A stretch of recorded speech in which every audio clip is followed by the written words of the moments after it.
नमस्ते all of you, myself Harveer Sharma, international yoga player. So कैसे हैं सर आप सभी? आई होप आप सभी स्वस्थ होंगे, निरोग होंगे, अपनी रेगुलर प्रैक्टिस आप करते होंगे। तो आज मैं आपके सामने बहुत ही सुंदर वीडियो लेकर के आया हूँ। आज का मेरा अभ्यास है, आज हम करेंगे सिद्धासन। सिद्धासन जैसा कि आप नाम से जान सकते हैं, सिद्धासन। तो सिद्धासन हमारा जो है, यानी कि हठयोग के ग्रंथों के अंदर महर्षि गहन ने इसको डिस्क्राइब किया है। और सिद्धासन हमारा एक ध्यानात्मक पोज है, यानी ध्यानात्मक आसन है, मेडिटेटिव पोज है। ध्यान के आसनों में इसका अभ्यास किया जाता है तो आप यानी कि आपका ध्यान अच्छे से लगता है। और सिद्धासन के हम करने का तरीका और उसके बेनिफिट्स और उसके कॉन्ट्राइंडिकेशंस, मानिए कि किन लोगों को ये अभ्यास नहीं करना है, उसके बारे में आज हम जानेंगे। सो सिद्धासन यानी कि ये हमारा प्राण शक्ति और हमारा कंसंट्रेशन का एक बहुत अच्छा स्रोत है, बहुत ही अच्छा ये पोज है।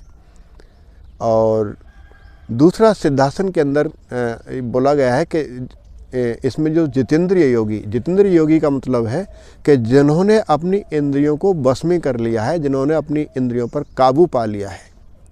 जितेंद्रिय यानी कि अपनी इंद्रियों को बस में करने के बाद की बात कही गई है, जिनकी इंद्रियां काबू में हैं, जिन्होंने अपने यानी कि इंद्रियों को जीत लिया है, उसको काबू करते हुए अब इसमें क्या करता है कि योगी अपना यानी कि दोनों पैरों को हम सीधा करके इस प्रकार से बैठ जाते हैं।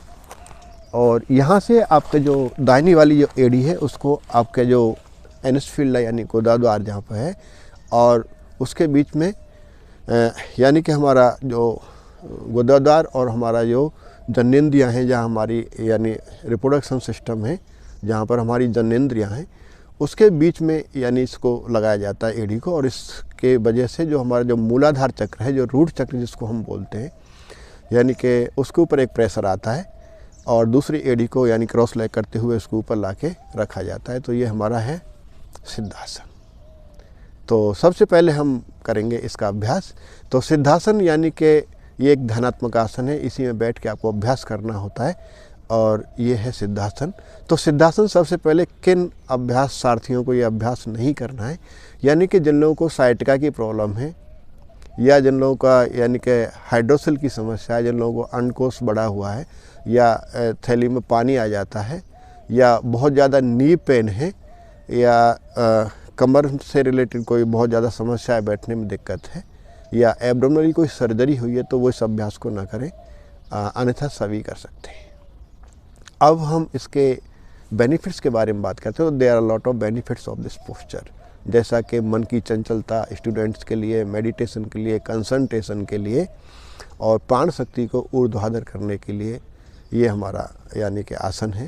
तो इसको चलिए अभी हम करते हैं स्टार्ट। तो इस प्रकार से आपने क्या करना है कि आपने इस प्रकार से दंडासन में बैठ जाना है। इस प्रकार से सामने की तरफ दोनों पैरों को फैलाते हुए आपको दंडासन में बैठ जाना है। मैं आपको इधर साइड से दिखा रहा हूँ। यहाँ से आपने क्या करना है, मैं अब आपको फेस आपकी तरफ करते हुए कोई भी एक एड़ी, लेकिन हठ योग में बोला गया है कि पहले आपको राइट वाली एड़ी, यानी कि आपकी जो राइट वाली जो एड़ी है, आपका गोदाद्वार यानी कि एनस फील्ड जिसको हम बोलते हैं, और आपका यानी कि अंडकोश, इसके बीच में आपको इसको आपको प्लेस करना है, आपकी एड़ी को, राइट वाले पैर की एड़ी को यहाँ पर आपको इसको प्लेस करना है। यहाँ पर आपको एक यानी कि हल्का सा पेन या संवेदना आपको व्यस्त होगी, आपको महसूस होगी, लेकिन आपको इस एड़ी को स्टार्टिंग लेवल पर आपको थोड़ा प्रेशर यहाँ पर आएगा। इस प्रकार से अपने आप को एडजस्ट कर लेना है। और दूसरी वाली एड़ी को आपके जो एंकल्स हैं एक दूसरे को ऊपर आपने क्रॉस करते हुए इस प्रकार से अपने एड़ियाँ आपकी एक दूसरे पर क्रॉस होगी। और दूसरी जो एड़ी है यानी कि आपका जो लिंग प्रदेश है, उपस्थ जिसको हम बोलते हैं, लिंग प्रदेश के ऊपर से यानी कि इसको आपकी एड़ी को ऐसे प्रेशर देना है। तो यहाँ पर हमारा होता है स्पाइनल कॉर्ड के अंतिम सिरे के अंदर हमारा होता है यानी कि मूलाधार चक्र, जिसको हम रूट चक्र के नाम से जानते हैं। मूल प्लस आधार, जिसका मूलाधार ही नाम है, यानी कि हमारी जो स्पाइनल कॉर्ड के सबसे अंतिम सिरे पर कमर की रीढ़ की हड्डी में हमारी यानी कि एनस फील्ड से ऊपर और जननेंद्रियों के बीच इसका यानी कि स्थान होता है। महिलाओं में ये अंडकोश के पास, और वहाँ पर इसका स्थान होता है। तो महिलाएं दूसरे पैर की यानी कि फर्स्ट वाली जो एड़ी है अपने एनस फील्ड के पास और दूसरी एड़ी को अपनी जो योनि प्रदेश के पास उनको यह स्थान को रखना होता है। अगर आपको यहाँ रखने में, पैर को रखने में यहाँ प्रॉब्लम है, अगर आप यहाँ पैर को एडजस्ट नहीं कर पाते हैं, आपको कोई समस्या है या आपको नी पेन है, तो आप अपनी सपोर्ट के लिए कोई ब्लॉक, पिलो या कोई हल्का टॉवल आप यूज़ कर सकते हैं। तो उससे अपने आप को आपने क्या करना है, पहले अपनी राइट वाली एड़ी को एडजस्ट करना है, उसके बाद अपने आप को स्थिर करना है, यानी कि अपने शरीर को थोड़ा सा हिलाते डुलाते हुए अपने आप को सीधा करने की कोशिश करना है। आगे नहीं झुकना है, पीछे की तरफ आपने सीधा बैठना है। आपकी कमर, गर्दन सीधी होनी चाहिए। इस आसन के अंदर बोला गया है कि आपकी जो चिबुक यानी कि ठुड्डी के लिए बोला गया है, उसको आपने हार्ट के पास लगाना है, यानी कि जस्ट लाइक एक जालंधर बंद आपने लगाना होता है। और आपका जो ध्यान है, यानी कि आपका जो देखने की जो दृष्टि है, उसको यानी दोनों भुवों के बीच स्थिर करने की अंतिम इस स्टेज में आपको, यानी भूमध्य प्रदेश में जिस प्रकार से हम सांभवी मुद्रा करते हैं, उस प्रकार से आपने देखना होता है। तो पहले बैठने के लिए इसलिए आसन की स्थिरता की बात कही गई है। महर्षि पतंजलि योग सूत्र में भी पहले इसको डिस्क्राइब किया गया है कि स्थिरम सुखम आसनम, यानी कि आसन से आपके शरीर जो आपने षटक्रम किए, षटक्रम के बाद आपने आसन अभ्यास किए, तो आसन से शरीर के अंदर आपकी स्थिरता आती है, यानी कि शरीर आपका दृढ़ होता है, मजबूत होता है। तो शरीर के अंदर अब आपकी ऊर्जा प्रवाह होने से पहले, यानी कि अब हम मूलाधार चक्र को भी यहाँ से एक्टिवेट कर रहे हैं, मन की स्थिरता के लिए भी हम अभ्यास कर रहे हैं और कंसंट्रेशन के लिए भी हम अभ्यास कर रहे हैं। तो आप देख सकते हैं कि किस प्रकार से हमारी एनर्जी फ्लो होगी, किस प्रकार से आपको स्थिरता होगी और किस प्रकार से आप मन की चंचलता को रोक पाते हैं, कंसंट्रेट कर पाते हैं। तो ये सारे काम हम एक साथ कर पाते हैं इस आसन के बेनिफिट से। तो आपने राइट वाली हिल को आपकी एनस फील्ड के अंदर आपने प्लेस किया, दूसरे पैर की एड़ी को आपने यानी कि लिंग प्रदेश के ऊपर से, अगर आप यहाँ नहीं रख पाते तो थोड़ा सा ऊपर की तरफ आप अपनी एड़ी को, या थोड़ा सा नीचे अगर आप नहीं कर पाते तो थोड़ा सा नीचे जहाँ हमारा स्वादिष्ठान चक्र है, जहाँ हमारी जननेंद्रियाँ हैं, उस तरफ आप इस पैर को प्लेस कर सकते हैं। यानी कि अब हमारे यहाँ पर आप देख सकते हैं कि हमारा एक बंध नहीं, दूसरे बंध पर भी हमारा इफेक्ट आ रहा है। यानी कि हमारी जो कुंडली शक्ति होती है मूलाधार चक्र के अंदर, जो हमारी कुंडली शक्ति होती है सुषुप्त अवस्था में रहती है, सभी स्त्री पुरुष के अंदर होती है, लेकिन उसका जो सुषुप्त अवस्था में इसलिए पड़ी रहती है कि उसको जो हमारा जो यानी कि जो हमारी जो अशुद्धियाँ शरीर के अंदर होती हैं, जो मल जो भरा रहता है तो नाड़ियों में, तो उसकी वजह से क्या होता है, सुषुप्त अवस्था में जो कुंडली जो सर्पाकार की होती है, यानी कि हमारी स्पाइनल कॉर्ड के अंदर 3 फेरे लगाए हुए सुषुप्त अवस्था में रहती है, तो उसको क्या होता है कि वहाँ पर जब हम इन अभ्यासों को बढ़ाते हैं तो वो एक्टिवेट होती है। जैसे सोए हुए सर्प को आप छेड़ते हैं तो वो अपना शरीर को, यानी कि उसके अंदर एक हलचल करता है। तो ऐसे ही यानी कि कुंडली शक्ति क्या है, सुषुप्त अवस्था में पड़ी रहती है, तो उसको जब आप एक्टिवेट करने के लिए वहाँ पे संवेदना व्यक्त होती है तो कुछ हलचल में आती है, उसके बाद हमारा स्वादिष्ठान चक्र, जहाँ पर हमारी जननेंद्रियाँ हमारी एक्टिवेट होती हैं, देन हमारा मणिपुरा चक्र, और उसके बाद हमारे जैसे षट चक्र यानी 7 चक्रों की जो बात कही गई है, तो हमारा हार्ट प्रदेश, उसके बाद हमारा विशुद्धि, हमारा आज्ञा और सहस्त्रार। तो इसके बारे में मैं दूसरा वीडियो डालूँगा, बट मैं इससे कनेक्टेड कोरिलेट करने के लिए यहाँ बात कही।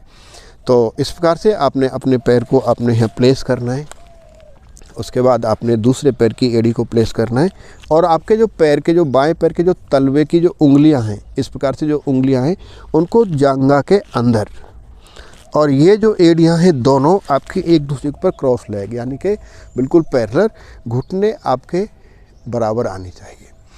यहाँ बैठने के बाद आपको आपके हाथों को चिन्ह मुद्रा या ज्ञान मुद्रा में आपने अपने नी के ऊपर रखनी है, कमर गर्दन आपकी सीधी, इस प्रकार से आपने बैठना है, दोनों घुटने आपने की मैट के ऊपर। प्रारंभिक अभ्यास में आप थोड़े समय के लिए बैठने का अभ्यास करें, हो सकता है आपको यानी कि जो नी में पेन हो सकता है, कमर में आपको स्ट्रेच हो सकता है, आपको बैठने में प्रॉब्लम हो सकती है क्योंकि अभ्यास नहीं है। तो और दूसरा, इधर जो हम अपनी जो एड़ी को हमने जो यानी अपने मूलाधार चक्र की तरफ जो हमने रखा है, यानी एनस फील्ड और अपने यानी जननेंद्रियों के पास जो रखा है, तो वहाँ भी एक संवेदना व्यक्त होती है। तो वहाँ से जो प्रेशर पड़ता है हमारी सेवानी के पास, शिवानी जो हमारी नाड़ी होती है, इसका संबंध हमारा सीधा यानी कि हमारे यानी कि काम शक्ति से होता है। इसका जो यहाँ पर जो संवेदना व्यक्त होती है एडी के माध्यम से, तो उसका जो इफ़ेक्ट यहाँ संवेदना होने से आपका कहाँ जाएगा, सीधे उसका जो कनेक्शन है हमारे माइंड से, यानी कि वो एक्टिवेट होती है। तो उसको यानी कि प्राण शक्ति भी एक्टिवेट होती है और उसको बस में करने की बात, यानी कि उसको शक्ति को एक्टिवेट करने के साथ साथ उसको कंट्रोल करने की भी बात यहाँ पे यानी बात यहाँ पे लागू होती है। तो इस प्रकार से हम अब इस अभ्यास में बैठने के बाद, इस आसन में बैठने के बाद, अब यहाँ बात कही गई है कि आपका पेट सिकुड़ना नहीं चाहिए। इस आसन में अगर आप बैठें तो आपका यानी मूलाधार, आपका स्वादिष्ठान यानी कि पेल्विक मूवमेंट हमारा यहाँ पे, यानी कि जनेंद्रियाँ हैं थोड़ा सा उसके नीचे हमारा यानी कि स्वादिष्ठान चक्र होता है, जहाँ से हमारे यानी कि जो भी गर्भधारण और हमारा निषेचन की जो क्रियाएं हैं और जो हमारा मलमूत्र त्याग के जो फंक्शंस हैं, इसके माध्यम से यानी स्वादिष्ठान चक्र के माध्यम से होते हैं, तो वो भी हमारा एक्टिवेट होता है। अब इस प्रकार से अगर आप सीधे या कुबड़े बैठते हैं, सीधे बैठते हैं तो आप अच्छे से प्राण शक्ति ले पाते हैं, आपका पेट भी नहीं दबेगा, आप ज़्यादा से इनहेल एक्सेल कर पाएंगे। अगर आप पोजीशन सही नहीं ले पाते हैं तो आपको कमर में दर्द हो सकता है, आपका पेट दबेगा, आप पूरा यानी इनहेल या ब्रीथ नहीं कर पाएंगे। तो इसलिए कमर सीधा करने की बात कही गई, कंधे रिलैक्स, हाथों को चिन्ह मुद्रा, ज्ञान मुद्रा के अंदर। अब यहाँ से बात कही गई कि आपको प्रारंभिक अभ्यास में आप कुछ समय के लिए 5 या 10 ब्रीथ के लिए आप बैठने का अभ्यास करें, या सने सने आप 1 से 5 मिनट या 3 मिनट का अभ्यास में बैठने की कोशिश करें। प्रारंभिक अभ्यास में आप आंखें बंद कर सकते हैं या खोल सकते हैं प्रारंभिक अभ्यास के लिए। जब आपको इसके एडवांस स्टेज पर जाना है, आपको आसन की थोड़ी स्थिरता आने लगती है, तो जो अंतिम अभ्यास की बात कही गई है, तो आपने क्या करना है कि इसी में कुछ समय बैठने का अभ्यास बढ़ाते बढ़ाते बढ़ाते बढ़ाते आपने क्या करना है, यहीं पर स्थिरता, अपने श्वास को लेना है, छोड़ना है, यानी कि श्वास को रोकना नहीं, यहाँ पर आपको निरंतरता अपने ब्रीथ करना है।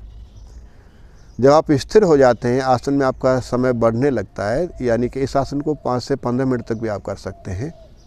लंबे समय तक आप मेडिटेशन में अगर बैठना है तो जो मेडिटेटिव पोज है, ध्यानात्मक आसन है आपका, सिद्धासन, सुखासन, वज्रासन, सिद्ध योनि आसन और पद्मासन, इन्हीं आसनों की बात कही गई है, क्योंकि ये ध्यान के आसन है और इसमें लंबे समय तक आप बैठ सकते हैं। अब आपके प्राण को रोकने की यह बात कही गई, यानी कि यहाँ बैठने का तात्पर्य यह है कि इस आसन के अभ्यास से साथ साथ आपकी सहजोली और वज्रोली मुद्रा भी एक्टिवेट होती है।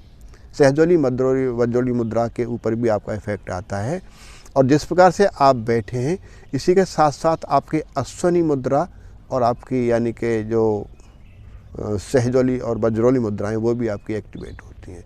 ये जब मूलाधार आपका एक्टिवेट होता है, आपकी एडी से जो प्रेशर उसके तरफ जो जा रहा है, तो स्वाभाविक आपकी यानी कि सहजोली और वज्रोली और उसके साथ साथ आपकी अश्वनी मुद्रा के ऊपर भी आपका इफेक्ट आता है।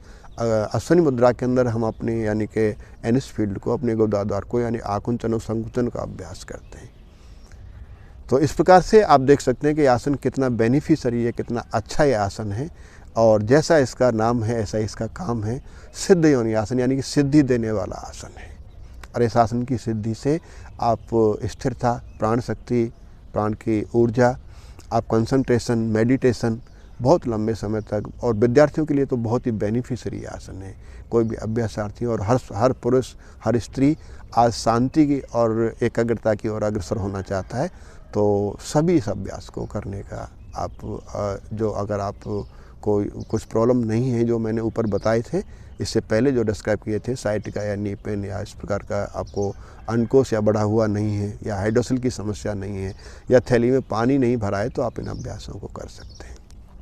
इस प्रकार से आपने बैठना है, और जब निरंतरता के साथ जब आप आगे बढ़ते हैं तो आपने क्या करना है, यानी कि यहाँ जालंधर बंद की बात कही गई। जालंधर बंद आपने क्या करना है कि आपकी जो चिन है, आपकी जो ठुड्डी है, उसको आपने यहाँ आपके हार्ट की तरफ करने की बात कही गई है। इस प्रकार से आपने हार्ट की तरफ, लेकिन जालंधर बंद का राइट टेक्निक अगर आपने लगाना है तो पूरा आपने पूरा ब्रीथ इनहेल करना है, पूरा ब्रीथ इनहेल करना है, पूरा ब्रीथ इनहेल करना है। आपके लंग्स ऊपर आएंगे, आपके रिबकेज एक्सटेंड होंगे, यहाँ से आपकी चिन को आपके कंठ को की तरफ,